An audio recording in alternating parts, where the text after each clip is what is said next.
안녕하세요. 보상과 배상TV 장슬기 변호사입니다. 오늘은 교통사고로 뇌손상이나 척수 손상을 입어 마비가 발생한 경우 어떻게 대처해야 되는지를 말씀드리겠습니다. 뇌출혈로 인한 편마비 또는 척수 손상으로 인한 하반신 마비 등 혼자서 생활이 불가능한 상태가 되었을 때 가장 중요한 문제들과 해결 방법을 알려드리겠습니다. 가장 먼저 직면하게 되는 문제는 간병비입니다. 교통사고 후 병원비는 보험사에서 지불 보증을 해주기 때문에 크게 걱정하지 않으셔도 됩니다. 하지만 간병비나 보조기구 구입비, 의료용품비 등은 당장 본인이 직접 부담해야 하는 경우가 굉장히 많아요. 현재 간병인 비용은 하루 15만원 정도, 월 450만원 정도이고 의료용품비로 월 50만원 정도가 추가로 발생하게 됩니다. 문제는 이 비용을, 특히 간병비를 어떻게 마련할 것인가입니다.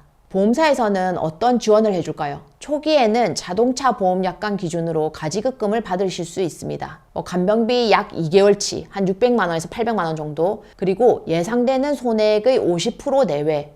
근데 보험사에서는 예상되는 손해액을 굉장히 보수적으로 산정하기 때문에 실제로 지급되는 가지급금은 매우 제한적일 수밖에 없어요. 그렇다면 어떻게 간병비를 확보해야 될까요? 자, 먼저 형사비입니다. 가해자의 운전자 보험을 활용하는 방법이 있습니다. 최근에는 많은 운전자들이 1억 원, 2억 원까지 보상 한도가 있는 운전자 보험에 가입되어 있습니다. 따라서 만약 형사비금으로 1억 원 이상을 받을 수 있다면 상당 기간 동안 간병비를 해결할 수 있습니다. 또 중요한 문제는 언제 합의 또는 소송을 시작할지를 결정하는 것입니다. 제 원칙은 이렇습니다. 보상은 최대한 많이 받고 회복이 최대한 많이 되는 것이 가장 좋다. 그런데 마비 환자의 경우 완전 회복이 어려운 경우가 많기 때문에 최적의 시점을 찾는 것이 중요합니다. 가장 이상적인 시점은 병원 치료비가 급격히 줄어드는 시점, 즉 퇴원 시점에 돈을 지급받는 겁니다. 뇌손상 환자의 경우에는 보통 2, 3년, 척수 손상 환자의 경우에는 약 2년 정도가 소요됩니다. 척수 손상 환자는 의식이 명료하기 때문에 병원 생활에 지쳐서 더 빨리 퇴원하기를 원하는 경우가 많습니다. 신체 감정에서도 대부분 발병일로부터 3년까지를 적극적 치료기간으로 보기 때문에 약 3년 시점에 판결을 받는 것이 가장 좋습니다. 이를 위해서는 사고일로부터 약 1년 시점에 소송을 시작하는 것이 가장 적절합니다. 마비 환자의 경우 합의보다는 소송이 나은 결과를 가져다 주는 경우가 많은데요. 그 이유를 설명드릴게요. 자, 첫째, 여면 단축 문제 때문입니다. 보험사는 여면 단축 기간까지만 보상하려고 합니다.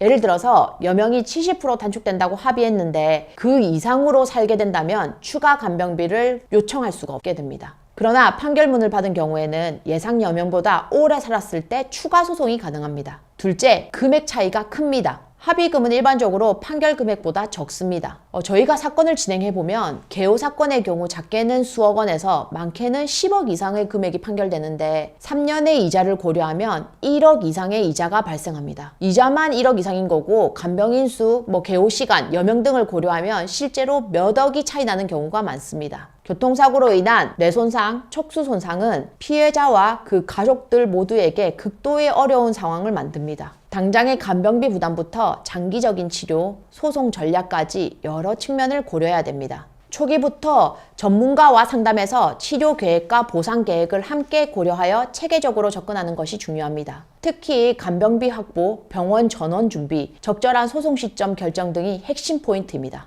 설명드린 내용 중에 이해하기 어려운 내용이나 더 자세히 알고 싶은 내용이 있으시거나 또는 뇌손상이나 척수 손상으로 어려움을 겪고 계시다면 혼자 고민하지 마시고요. 저희 보상과 배상 대표 전화, 카카오톡, 카페로 문의 주시면 상담이 가능하니까 참고해 주시고요. 다음 영상에서 더욱 유익한 내용으로 찾아뵙겠습니다. 감사합니다.